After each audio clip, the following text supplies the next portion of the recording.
Bio में जो अगला टॉपिक है आपके पास वो है ह्यूमन किडनी। और इसमें हम ह्यूमन किडनी का स्ट्रक्चर्स देखेंगे, साथ हम इसमें नेफ्रॉन का स्ट्रक्चर देखेंगे। नेफ्रॉन क्या होती है? ह्यूमन किडनी का स्ट्रक्चर मैंने आपको उधर लास्ट लेक्चर में भी दिखाया था कि आपके पास बाहर वाला पोर्शन जो होता है वो होता है रीनल कॉर्टेक्स। रीनल का लफ्ज़ जो है हम बायोलॉजिकली या साइंटिफिकली किडनी के लिए यूज़ करते हैं। मेडुला जो है वो इसका इनर वाला पोर्शन है, उसके अंदर आपके पास मोस्ट इनर पोर्शन जो है इसका हमारे पास रीनल पेल्विस होता है। फिर किडनी को कवर किया हुआ होता है एक मेम्ब्रेन ने, जिसे हम कहते हैं रीनल मेम्ब्रेन। सही है। अब आपके पास है कि जो रीनल, ये जो हमारे पास रीनल पेल्विस इंटरनल स्ट्रक्चर है, इनमें से छोटे छोटे इनमें फंक्शनल स्ट्रक्चरल यूनिट होते हैं जिन्हें हमने क्या कहा था? नेफ्रॉन बोला था। और नेफ्रॉन जो है ये रीनल पेल्विस की यहाँ पे इंटरनल लोकेशन पे होते हैं, और यहाँ हमारे पास क्या होता है? यूरिन फॉर्मेशन होती है, और फिर किडनी के थ्रू वो एक ट्यूब के ज़रिए बॉडी से बाहर मूव हो जाए, जिसे हमने यूरेटर बोला था। ये लास्ट लेक्चर में मैंने आपको बताया था। किडनी के बारे में बताया था, बीन शेप स्ट्रक्चर है, 2 पार्ट्स हैं, आउटर कॉर्टेक्स है, इनर मेडुला है, यहाँ पे मैंने आपको बताया था। फिर मैंने रीनल पेल्विस का बताया था। फिर ये जो रीनल पेल्विस है इसमें आपके पास ये जो स्ट्रक्चरल एंड फंक्शनल यूनिट्स हैं इन्हें आप बोल दो नेफ्रॉन,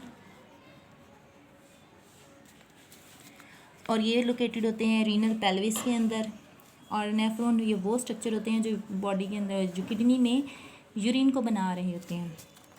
अब हमने जो टॉपिक डिस्कस करना है वो है हमारे पास structure of nephron. Structure of nephron में आपके पास जब आपने नेफ्रॉन की बात करनी होती है तो नेफ्रॉन के हमारे पास 2 पार्ट्स होते हैं। 2 पार्ट्स हैं, बोमेन कैप्सूल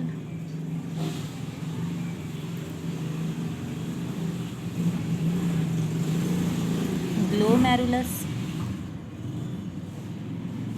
फिर आपके पास इसमें ट्यूब्यूल्स का सिस्टम है। अब ये हम डायग्रामेटिकली देख लेते हैं।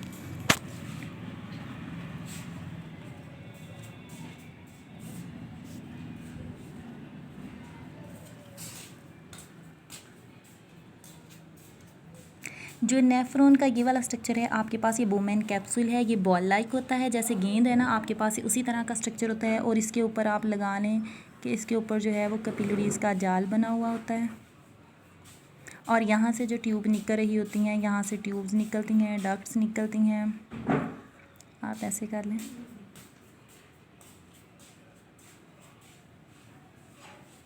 सही है।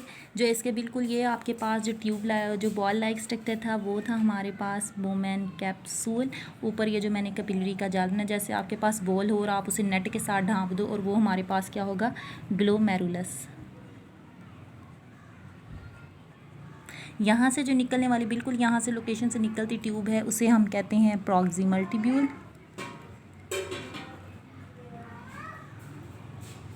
और ये निकलती है और ये नीचे की तरफ जाती है descending tube.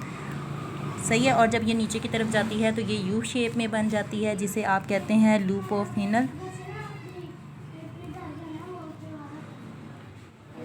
Loop of Henle, और लूप ऑफ हेनल से जो है हमारे पास जो ट्यूब निकलती है बाहर उसे हम कहते हैं प्रॉक्सिमल ट्यूब्यूल्स। और ये ट्यूब जो है वो जाती है आगे, किस में जाके इकट्ठी होती है? ये हमारे पास एक बन जाती है कलेक्टिंग डक्ट।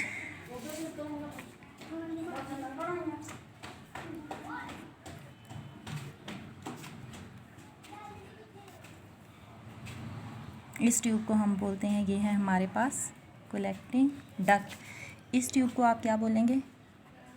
कलेक्टिंग।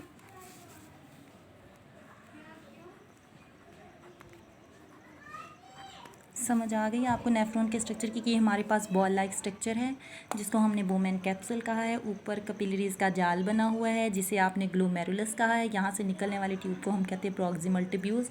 और ये जो ट्यूब जो है नीचे की तरफ जाते हुए यू शेप में आ जाती है, जिसे आप कहते हैं लूप ऑफ हेनल। और ये जो लूप ऑफ हेनल से होती हुई ये हमारे पास क्या आ जाता है? ये सारा मिक्सचर इकट्ठा होकर हमारे पास जो यहाँ से यूरिन है या जो भी वाटर है वो इकट्ठा होकर आ जाता है कलेक्टिंग डक्ट में। और ये कलेक्टिंग डक्ट जो है फिर कहाँ पे होती है? यूरेटर के ज़रिए यूरिनरी ब्लैडर तक जाती है। ये है आपके पास नेफ्रॉन का स्ट्रक्चर।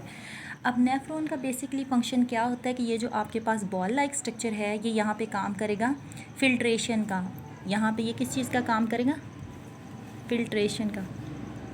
और ये जो ग्लोमेरुलस है ये आपके पास ब्लड की कैपिलरीज़ का जाल है। ब्लड इन कैपिलरीज़ में आएगा। ब्लड के अंदर जो है सॉल्ट्स हैं, वाटर हैं, जिसको उसने क्या करना है, ऑस्मो रेगुलेशन का काम होता है किडनी का बेसिकली। तो यहाँ पे जो एक्सेसिव सॉल्ट है, वाटर है, किडनी उसे क्या करेगा, ब्लड में से फ़िल्टर कर लेगा। फ़िल्टर करने के बाद वो प्रॉक्सिमल ट्यूब्यूल से होता हुआ, क्लॉटिंग डक्ट से होता हुआ आपके यूरिनरी ब्लैडर में, और यूरिन जो है वो बॉडी से बाहर मूव कर जाएगा।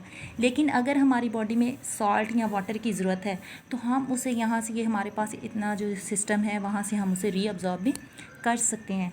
जो यहाँ पे फ़िल्ट्रेशन होने के बाद जो हमारे पास वाटर वगैरह बॉडी से बाहर रिमूव होता है तो वो 99% जो है वो हमारे पास फ़िल्ट्रेट प्योर फॉर्म में जो है उसमें से हम सॉल्ट वगैरह जिसकी ज़रूरत है वो निकाल लेते हैं और बाकी बॉडी से बाहर मूव करवा देते हैं।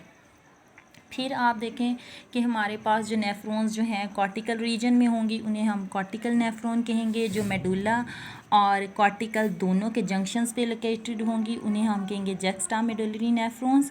फिर आपने बात करनी है ये जो किडनी के हैं, ये जो सारा सिस्टम ये प्रेजेंट होता है रीनल पेल्विस के अंदर। और ह्यूमन बींग्स में अगर बात करें तो जो अडल्ट होते हैं उनके पास मसल्स होते हैं जिन्हें हम कहते हैं स्फिंक्टर्स मसल। ये जो यूरिनरी सिस्टम में हमने पढ़ा था कि हमारे पास ये लोकेटेड था, तो वहाँ पे स्फिंक्टर मसल्स होते हैं।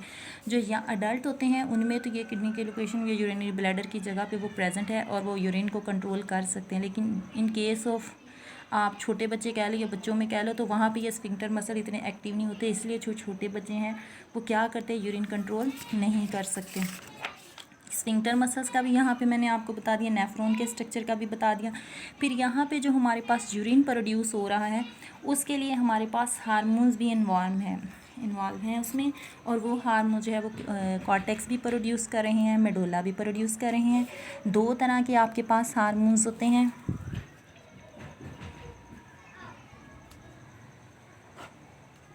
एक है आपके पास एल्डोस्टेरोन,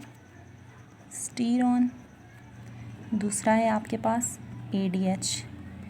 एल्डोस्टेरोन हार्मोन जो है ये भी किडनी से रिलीज़ हो रहा है। ADH एंटी डायूरेटिक हार्मोन्स ये पोस्टीरियर पिट्यूटरी से रिलीज़ हो रहा है। ये दोनों हार्मोन जो हैं ये बॉडी में यूरिन की कंसंट्रेशन को कंट्रोल करते हैं कि अगर तो आपकी बॉडी में यूरिन की मिकदार कम है, अगर आपकी बॉडी में जो है सॉल्ट्स वगैरह जो हैं कम मिकदार में है तो यूरिन की फॉर्मेशन को वो कंट्रोल करेंगे, उनमें से जो है एक्सेसिव सॉल्ट्स वगैरह को रीअब्जॉर्ब करने में हेल्प करेंगे। और अगर आपकी बॉडी में सॉल्ट्स वगैरह जो है ज़्यादा मिकदार में है तो एंटी डायूरेटिक हार्मोन कम मिकदार में प्रोड्यूस होकर आपकी बॉडी में यूरिन प्रोड्यूस होगा और वो बॉडी से सॉल्ट्स वगैरह को बाहर मूव करवा देगा। ये इन दो हार्मोन्स का ये काम था। आज का ये जो लेक्चर था आपका था ह्यूमन यूरिनरी सिस्टम पे और नेफ्रॉन के स्ट्रक्चर पे, किडनी के स्ट्रक्चर में। अगर आपको कोई कन्फ्यूजन हो तो फिर मुझसे अगेन पूछ लीजिएगा।